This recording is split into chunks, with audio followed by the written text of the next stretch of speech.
Week 8 of 50 gamblers. Everyone who has signed up for $4.22 a month or more at patreon.com/DGAF poker player got a lead up to this episode yesterday. A lead up is a private drop of sessions in which I share everything that went on in my life from the moment the previous session I reviewed ended up until the one I'm about to review began. Lead ups are intimate and spewy. Some weeks they are dark, some weeks they are light. No matter what, they always tell the story, the real story. According to hundreds of patrons, many of whom have been listening to sessions for 8 years now, lead-ups are perfect for taking your mind away while you drive, walk, or work out. They're also said to be fantastic bedtime stories. If you too want these weekly escapes, everything that happens in my life in between sessions, it's going to cost you $4.22 a month at patreon.com/DGAF poker player. But wait, there's more. For that $4.22 a month, less than one big line for most of you, you also get full access to all 8 seasons of sessions, 1,232 episodes and counting. And at that point, you will never be left with nothing to listen to again. You don't have to listen to every drop of sessions to get caught up in the story. You can simply pick and choose the titles that look interesting to you, and that should do the trick. Also, each week I highlight an episode I think new listeners might want to go back and check out. With that said, it's time for the weekly spotlight. So we're going through season 4, which would be what year, sound guy? Yeah, 2021. Good job. And last week I told you about week 22, the undertow, which is just the self-sabotage. It's the self-destructive tendencies rearing their ugly head below the surface when maybe you're making progress in life. It's something that's pulling you back. It's not your fault, but it's there. It's likely due to some shit that happened when you were young and you don't remember. I have it pretty significantly. I feel it. And for the first 43 years of my life, I just wasn't really aware of it. And it would just win every time, this force pulling me back. And it's just like when you're in the ocean, that's what an undertow does. And then once I wasn't scared to admit that I'm not perfect, and I wasn't scared to really look at my life, I have a very examined life. And you can't do that if you're scared. I know a lot of people think they're perfect. I know a lot of people that thinks everyone else is either great or terrible and that they are great and perfect. I don't look at things that way. I think everything's gray. I think we all have good and bad, and I'm not afraid of my shit. Well, that was the undertow. I don't need to keep talking about that. This week, I want to tell you about week 29 of season 4, and it's similar. It's called That Feeling, and it's not the feeling of self-sabotage. It's the feeling of bad luck. It's poker PTSD is what I coined it, because it's real. Once you go through an impossibly bad run, an anomalous run of bad luck, it's hard to ever go back to just trusting the deck and understanding the math. I mean, understanding the math's not hard, but just believing the math, if you will. It's really hard. Keep in mind, think how many hours you've played of live poker, and it's almost certainly less hours than I played before I spent a whole year in the abyss. So 2017, I ran worse than I ever thought possible, and I'd already been in the game longer than anyone is in the game now. So maybe open your mind to that. And you see some old school vets that, probably have had some, extended time in the abyss as well. If you remember Daniel Negreanu playing Doug Polkheads Up, he was probably outclassed, But when he was running bad, he was losing his mind. And that's, I believe, poker PTSD. It's a feeling of fuck. I know I'm gonna miss this draw because I've been missed. It's recency bias, or combined with poker PTSD, and it's really hard to fade. I imagine like the top players these days don't really feel bad luck, even if they run bad in several hands in a row. That they just gather themselves, and it's all neutral, it's all random. But maybe they've never spent enough time in the abyss either. When you sign up for 422, less than a gallon of gas, you also get membership to Patron Discord.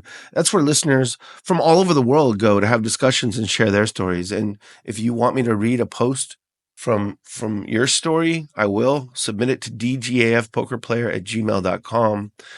This is for people who have already signed up, already gone to Patron Discord, and already created a home channel where they just write and write and write, and people read and can reply.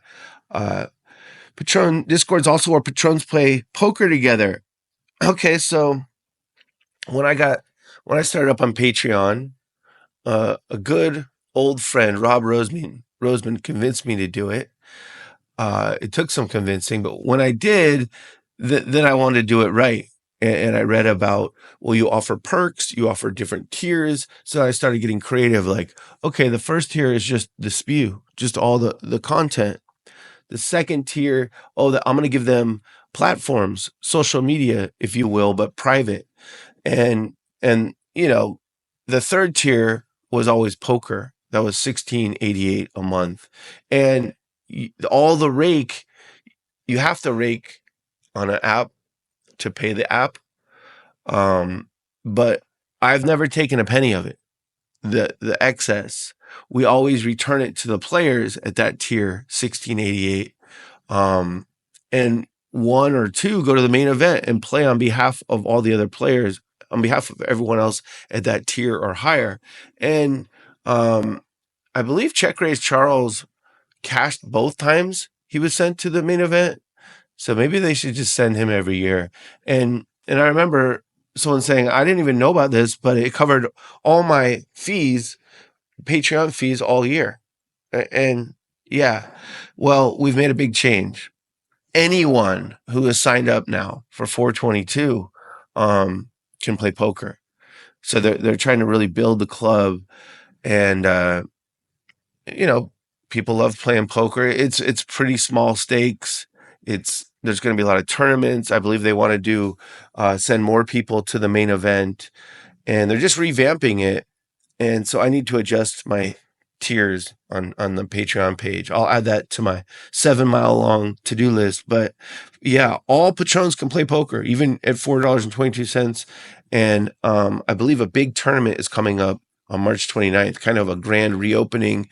Me and Miss Scorsese will be playing in it. She doesn't know that yet. I think it's going to be $100 buy-in with a rebuy, and then there's going to be a $50 Poker Rags gift card bounty on us. So if we bust 2 times each, that'll be 4 of those cards out, and just a way to get people together. This poker club is not about, it's not about anyone. It's not about any capitalism. No one's making any money from it. I think Poker Bros just gets their fees. It's about, and maybe some people are winning players, but it's really just about more community, bringing people from all over the world together, people that like this podcast for whatever reason. So Patron Discord is also where people can bet sports together with no vig, and that's pretty cool. It takes, sports betting is my favorite gambling escape. I would much rather go to a sports book, have a few drinks with a ton on a game, and a bunch on the first quarter, overs, unders, all this shit, than I would any other form of gambling.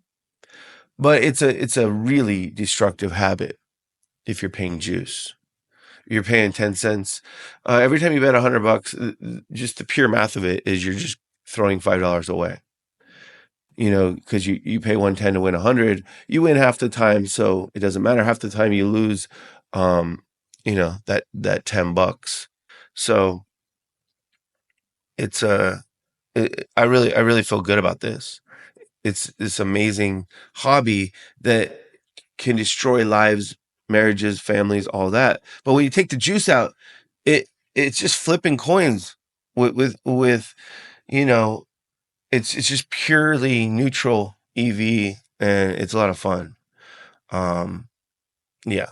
So, and you can also buy pieces of me when I play on stream with no markup. And I haven't been playing as much lately as I was when we set this up, and I haven't been playing as big. Life comes at you. I had no idea I would have to leave HCL and that I wouldn't be playing in Max Payne Monday. But I do believe I'll be playing in bigger games very soon. And I've told the guy NTD, the amazing patron who runs the backing corporation, these people can drop down in tears and still be investors until I get back into bigger games and get all this shit sorted in my life. Yeah, anyways, go to patreon.com/DGAF poker player for all the details, all the perks, all that shit. Okay, sound guy, that was 12 minutes and 26 seconds, including the intro song. We got to get faster. You need to write less shit for me. What? Do I have a Zen in already? What do you think? Does a bear jack off in the woods, sound guy? Of course I do. Okay, well, last the patrons heard in the lead up, the weekly lead up. I went to a very nice dinner with some very good people for my birthday on Sunday, February 23rd. Went to Catch LA. Miss Scorsese set this up. She's very thoughtful and loves doing things for others. She knows that I had a really good time at Catch at Aria one time, and she set this up.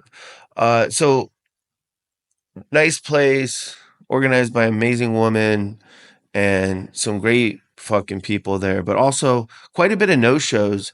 And fucking A, man, I don't know why it brought me back to childhood. My fucking feelings were hurt. Days later, it seems ridiculous, but in the moment, it is what it is. And when you're too tired to be mentally tough, you're too stressed out to think clearly about things and put things in containers, if you will, that can happen. And my feelings were hurt. It's just a story. I'm fucking, probably too old for that, but it just something about it brought me back to maybe a birthday when I was younger. And I had no plans on playing poker on this night. Thought we'd go to a bar after, but when you invite a bunch of poker players to anything, they always want to play poker after. So here we go. We're going to the Lucky Lady to play on Lucky Lady Casino Live. We're gonna play I don't even know what you call it. It's 2-3, but the straddles are going to be 20, 40, 100, 200, 500. We're going to play a big game of street poker. Okay, so I've had plenty of drinks. I use alcohol to numb my senses in public, and then at big gatherings like this, and especially if I'm not feeling great inside, I overuse it. But I can still play poker. And here's an example. I raised pocket nines to a pretty big amount, and Psycho went all in. And so if she has ace king or just any, two big cards, we're flipping obviously, and I'm getting the right price because I already put this money. But I just had to read that she had a big pocket pair, and I made a fold, and she had queens. And then I had ace king of clubs, so two good starting hands, and I continuation bet on Jack 9-8 with a club against Aaron Queskin. Hang out, Aaron. It's not a phenomenal flop to be continuation betting on, but when you squeeze as wide as I do, you can pretty much bet whenever you want. And the turn was a really good card. It was an 8. It didn't give me a flush draw or anything, but what it did was, if he has a jack or a 9 or just Jack 9 even, or any, like when I overbet the turn, he has to fold because I do have overpairs and in my range, not in my hand, but yeah. And so I'm locked in to start. I like how I played both these hands, and now it's time to battle with Welcome Matt. Um, we put out a short and it said every table needs a villain. This guy was the villain on this night, not in like a bad way, just in a entertaining way. He was giving action on this night, and he and I are going to battle quite a bit. And I'm going to tell you about it after a sip of water. So my sound guy bought these waters from Bevmo. They're called basically natural spring water. They taste okay, but the bottles, the plastic bottles don't. They're like the leaning tower of pizza. Pizza. Pizza. Come on, sound guy. Why'd you write pizza? All right. So I blowed a pot with ace four suited. So I'm playing good starting hands. And it comes ace king six with two clubs. And I bet and welcome Matt calls. Okay, I could be out kicked here. He could have a worse pair. He could have flush draw. The turn is a beautiful card. It's an offsuit four. So I'm going to go ahead and bomb here. Charge the flush draw. Get value from an ace that has me beat currently, but could counterfeit me. And he calls pretty quickly, and my reads are on, and I think he just has a flush draw here. So ace king six, two clubs after I bloated it. I have ace four, I bet, turns a four, now I bomb, he calls, and the river is an offsuit five. So I quickly, our brains are computers. I quickly compute that this motherfucker is not going to bluff a missed flush draw if I check. But what he might do is if I bet small and fake scared, he might jam. And so I induced. I bet small and fake scared. He jammed. I snap called, obviously, and he had 2-3 of clubs. Oh, he hit a fucking gutter. This is really dirty by the dealer. So he has 2 cards. I have 2 cards. There's 4 cards out there. That's 8 cards. 52 cards in the deck. That's 44 left. There are 3 horrible cards that can come. 3 5s that aren't a club. 9 bad ones. Any club. I guess that would be 8 bad ones because one of those would boat me up. So 8 bad ones, 1 fantastic one, the one that would boat me up, and just 31 good ones or whatever. I don't know if Sound Guy's math is exactly correct, but you know what I'm saying? Of all the cards that could come, it was one of the 3 absolutely horrible ones that I played this hand exactly how I wanted to. My read was on point, and he just had deuce 3 of clubs. He ran really hot all around in this hand. And so I'm stuck. And then I make a flush, but no one has anything. So I hardly win. And then I get boat under boat against Welcome Matt. It wasn't like a super cooler. It was like, I don't know, maybe like 3-3-3-2 or like 3-3-2-3 or not 3, but maybe like 6-6-2-6. And he had 3s and I had a 2. But you're going to lose money in that. And then he turned me in another bloater and I knew it. I just check folded. And then I lost in double board PLO, which happens. And then I had another really good play despite being overserved and a little sad inside, like a little boy on his birthday, when things aren't great.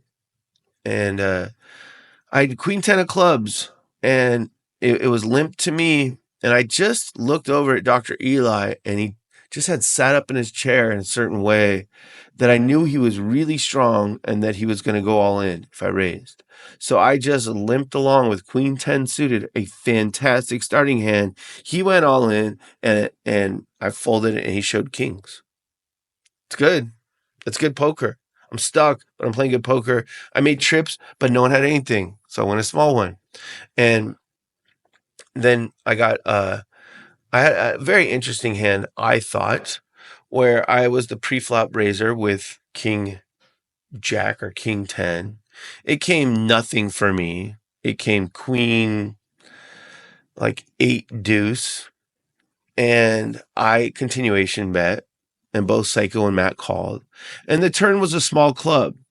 And I bet bigger. And Psycho called quickly. And Welcome Matt called pretty quickly. So I thought they were both drawing. I thought Psycho could have like a pair and a draw, and I was just going to jam a brick. Well, the river was a king, and Welcome Matt bluffed. So I just called, and he had nothing. He had a missed flush draw.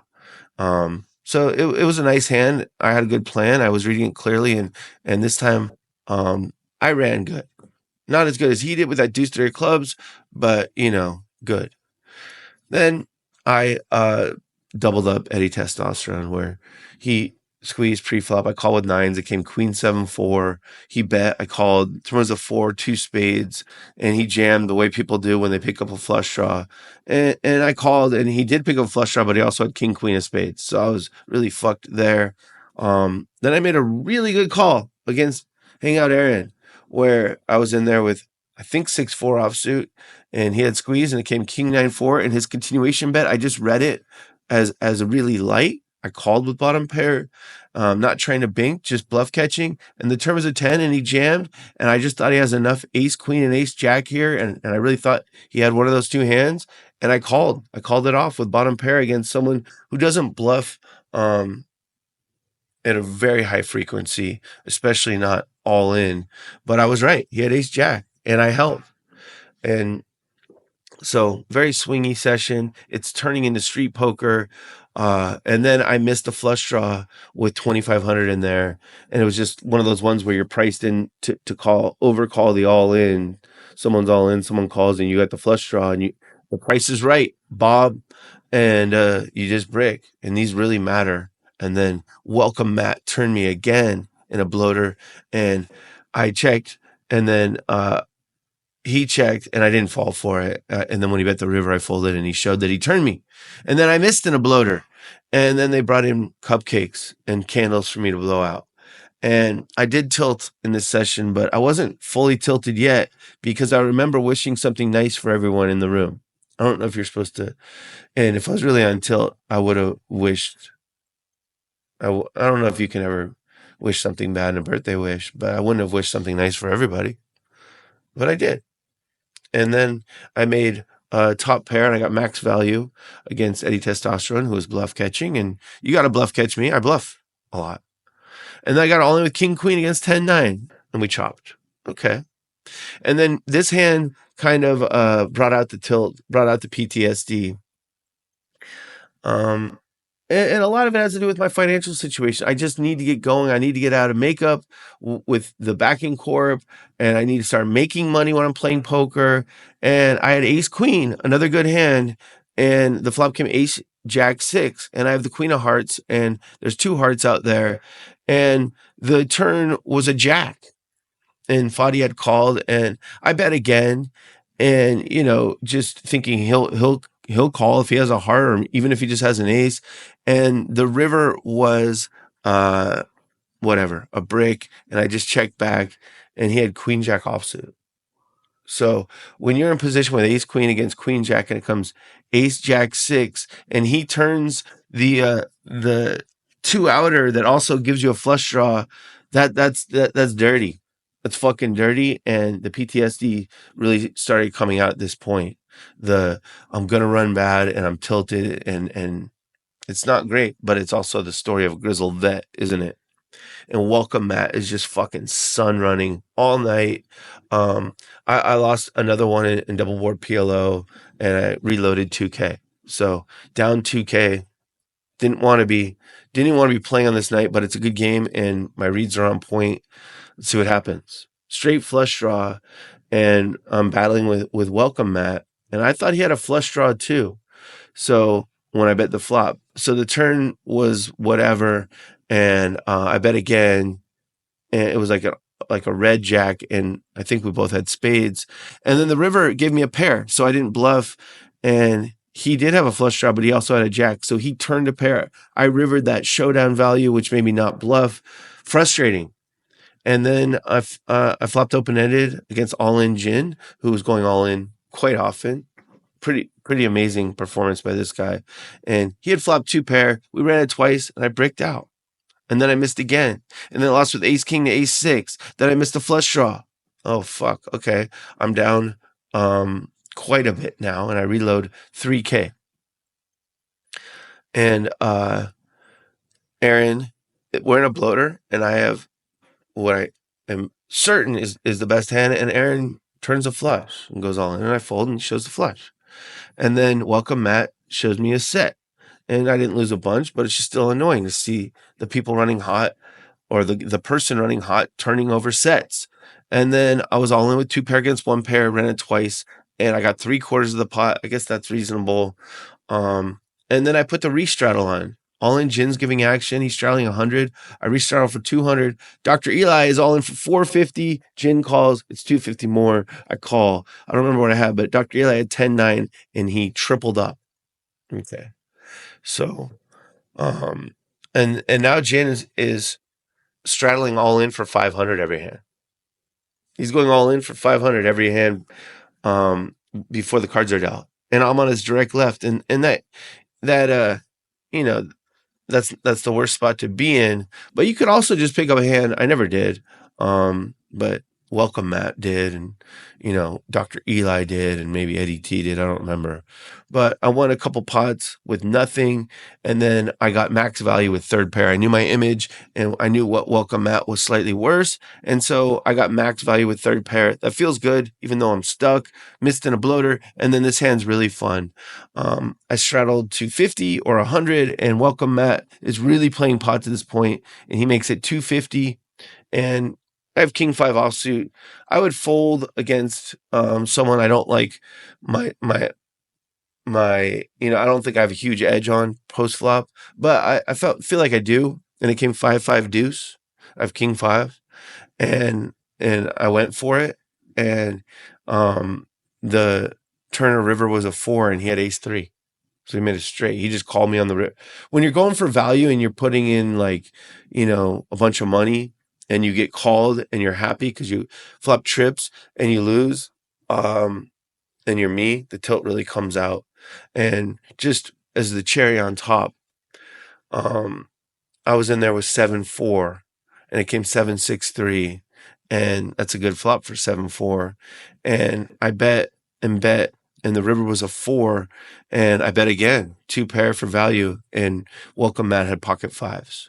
So he had another 3-outer, and then I flopped an ace top pair against Dr. Eli, but he had a better kicker, and I got stacked, and I'm down quite a bit. I'm down 6K at this point, and I rebought for 1,500, and I straddled for 100, and I folded King Queen pre-flop. And I was right. Someone had jacks and someone had aces. And the dealer put King Queen X out there just to needle me. But then they put the other X pairing the bottom card, counterfeiting my King Queen. And that was enough. I'd seen enough. I got out of there. I lost a Toyota. So and I work at Cal Worthington, and Cal's he doesn't like to lose Toyotas because they're reliable and they have good resale value. But that's what I lost on this, birthday stream. And I left very displeased. I've just been dealing with so much that anytime I play poker, I it really benefits me to do my form of meditation, which is just spend some time alone right before and just say whatever happens. And didn't do that, but also just fucking ran like shit, and I wasn't able to handle it well. I was angry. I was fucking sad. I was a shit show. And if my life ever slows down, I've been talking about all these planes in a holding pattern, and I've been using the analogy that I'm a air traffic controller. If I ever get these fucking planes down into the terminals, my schedule will open up, the stress will go down a little bit, but it feels like I've been saying that for a while.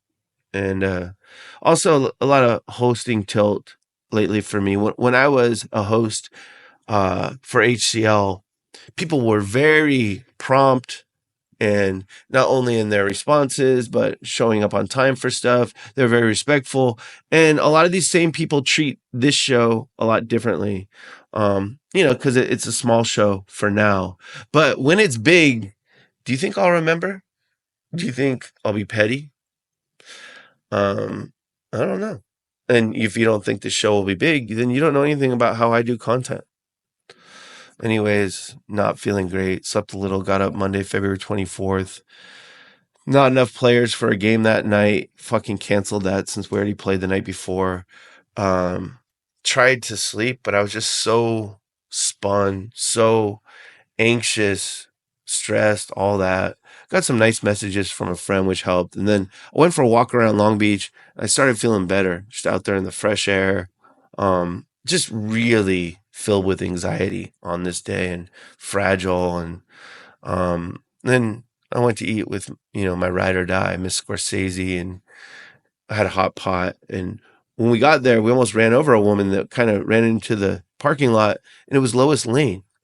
What does that mean? Let me take a sip of this water and I'll tell you.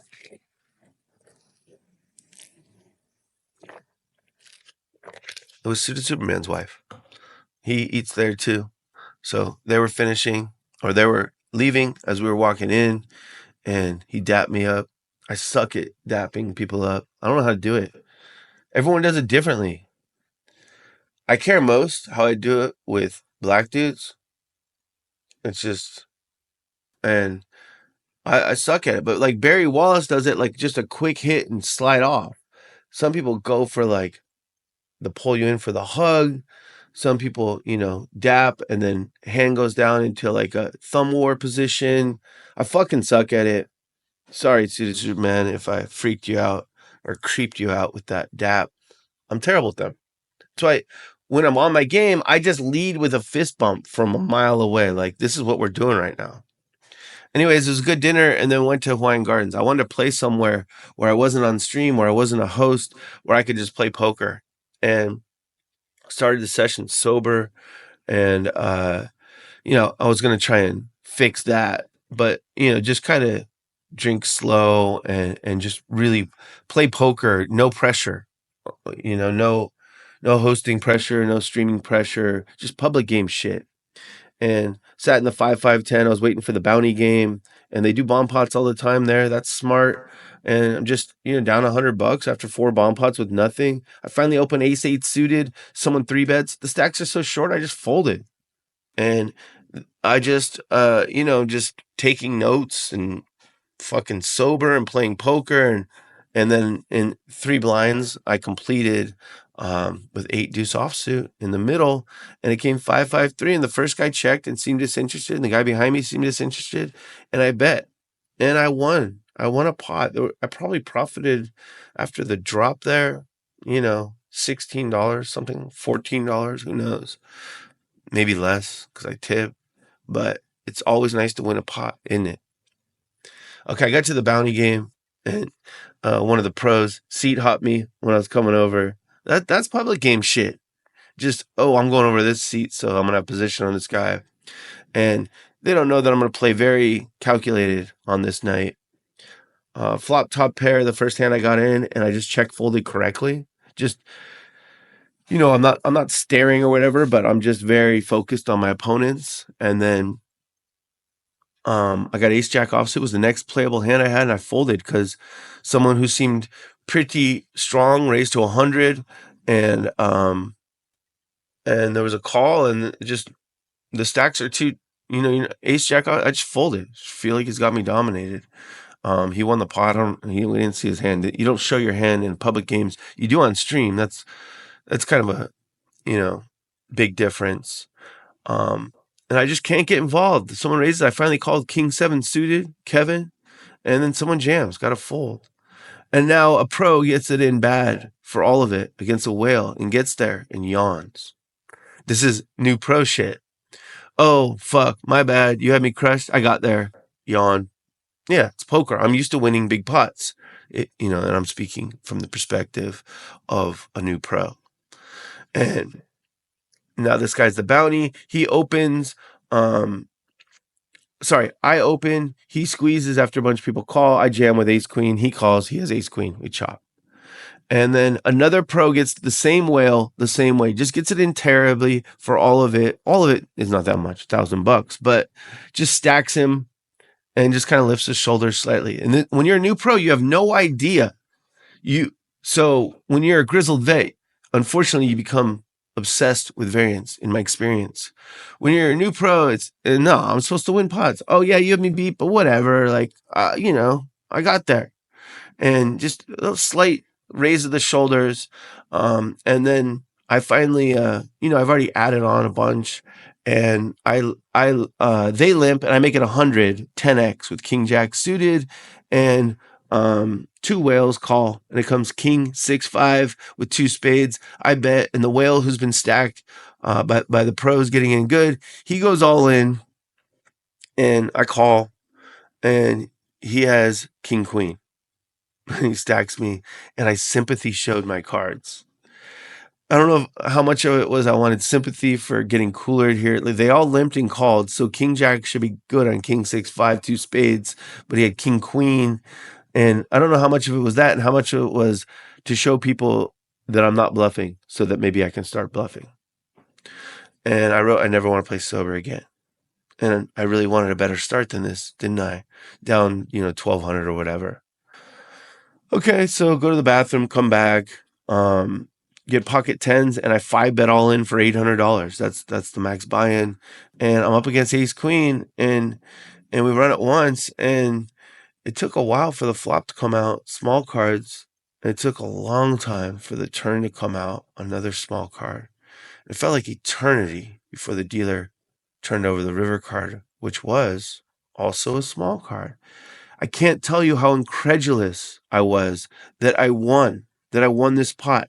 I fully expected to lose with tens against Ace Queen, all in for 800, but I won.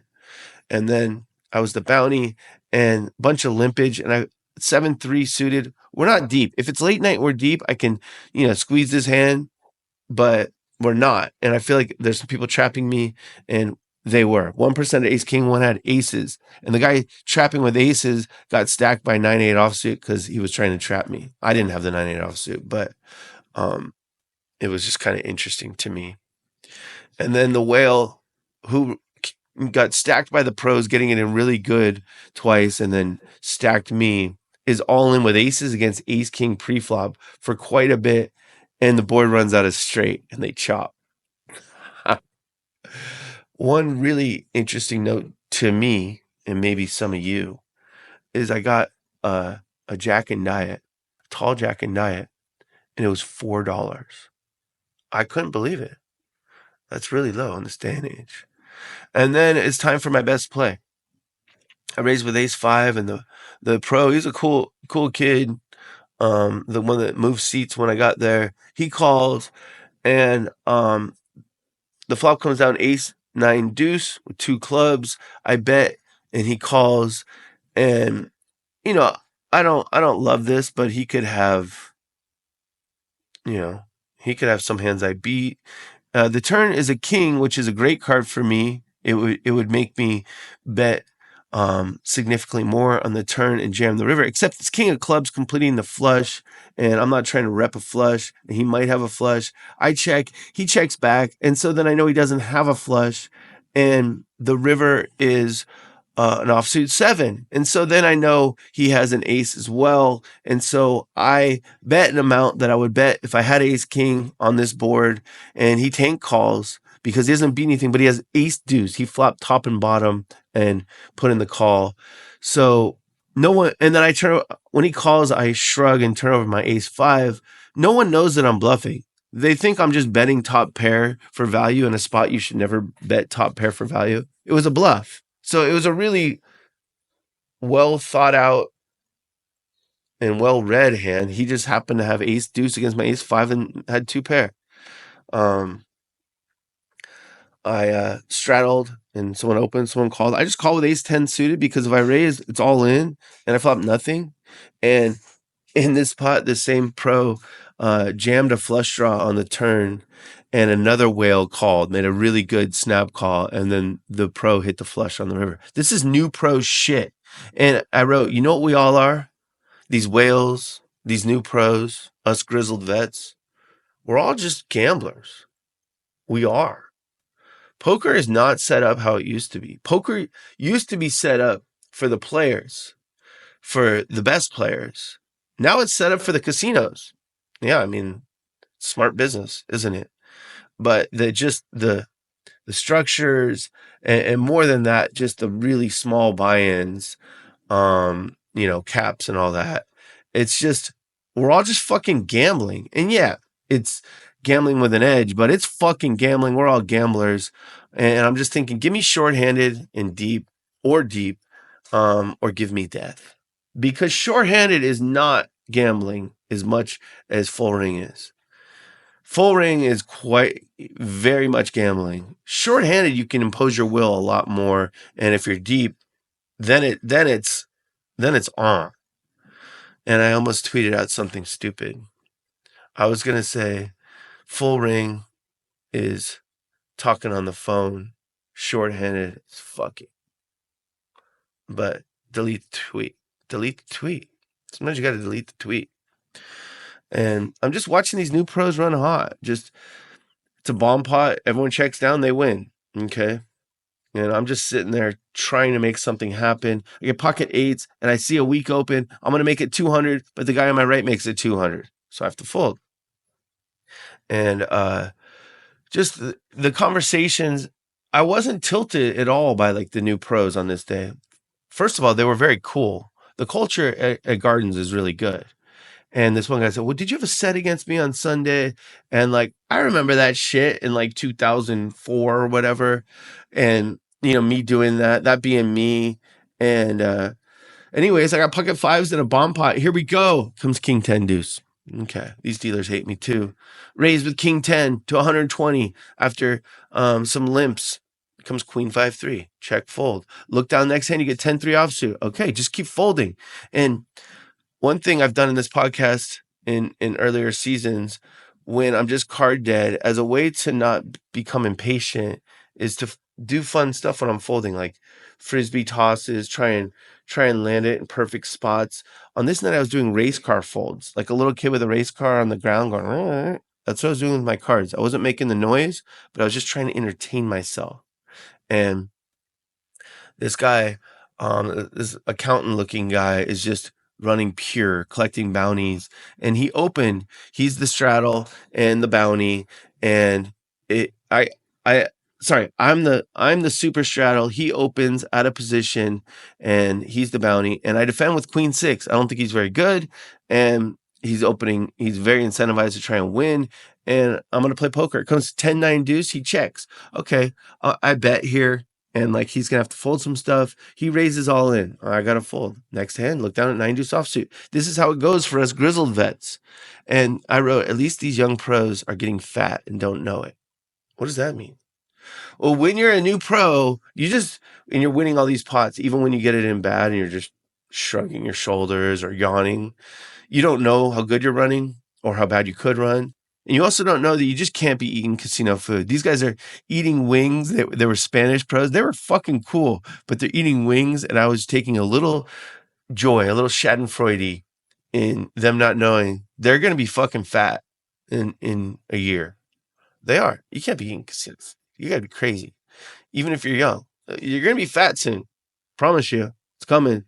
And one of them already had little tits, I wrote. And these are guys.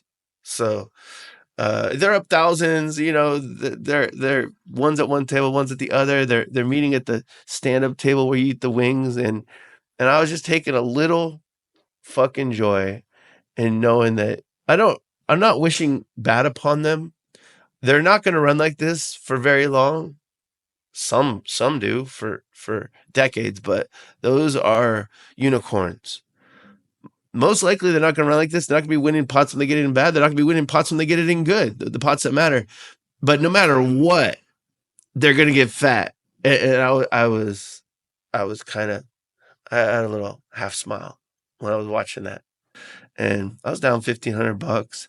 And I decided to gamble against this girl who I thought had ace king. I had queen jack of hearts. It wasn't that much money. And I won. And yeah, that was nice. And then right after that, she seemed a little tilted, and I flopped middle pair as the bounty, and she raised me. It was Jack 8X, and I called, and she jammed the turn, and I was just pretty sure she had a straight draw, and I called and stacked her again. And then I started stealing. I got chips. And then here's the hand that matters, one of them. I'm the 20 and the bounty, and the accountant makes it 160. and I call in position with 9-5 of diamonds. The flop comes ace 9-7 with a diamond. He bets 175. Call. Turns to 6 of diamonds.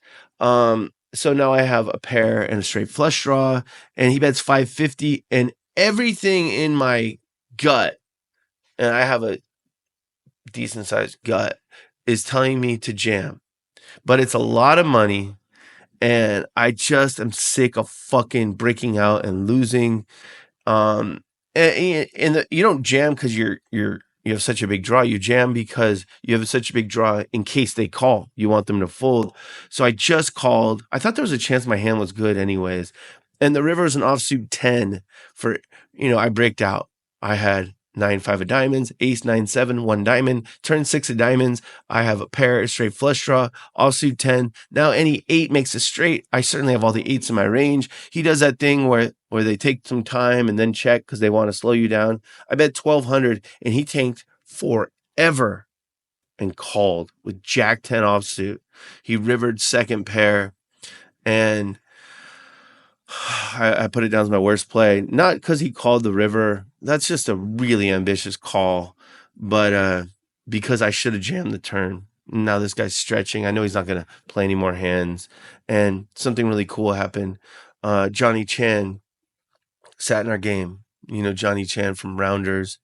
And he says, what's the cap in this game? I said, no cap for you. I was just kind of joking, And so he gets in the first hand, and it's 8-5-3, and this really cool dude, I was going to say older dude, he's probably my fucking age, on my left, ends up getting, and he had this nice stack that he built all night, ends up getting it in, like 5K. Johnny has 5K, because I said no cap. I'm not the floor man. I just said it like, if anyone gets no cap, it's this fucking legend.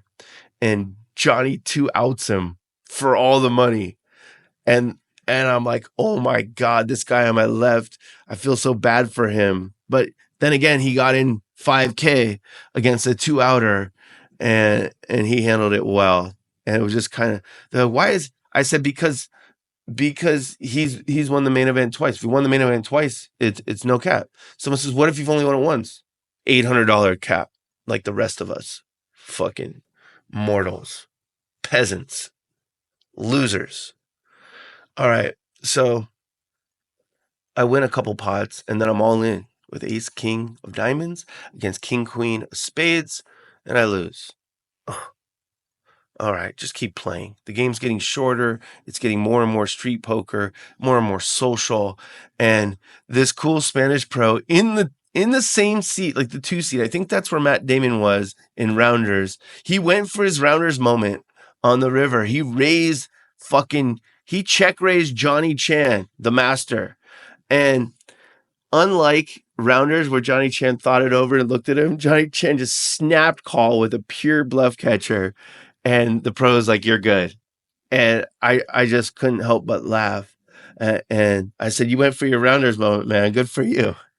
And Johnny now starts talking, and really, really good speech. He says, they don't remember. He says, they know I won back to back, but they don't know I got runner up the third time. And I said, yeah. They also don't remember that hand was limit that you played against Matt Damon. And he says, yeah, it was limit. And he almost feels bad, like that he got outplayed by Matt Damon. And then he says, they also don't remember it was a movie too. So it was interesting. In his mind, he got outplayed by Matt Damon. That's how much like competitive nature this guy has. And so it weighs on him a little bit that he folded to Matt Damon when he had rags, even though it was a fucking movie. It was just pretty cool interaction. I'm winning some pots, and then I turn a flush. I have king 8 of clubs, and it's king. I flop a flush draw, king jack 7 with 2 clubs, and the turn is a third club, the 10 of clubs, and I get it all in against the guy on my left who took that horrendous beat after I let John. I mean, I'm not the floor man. I just said something. It's uncapped for you.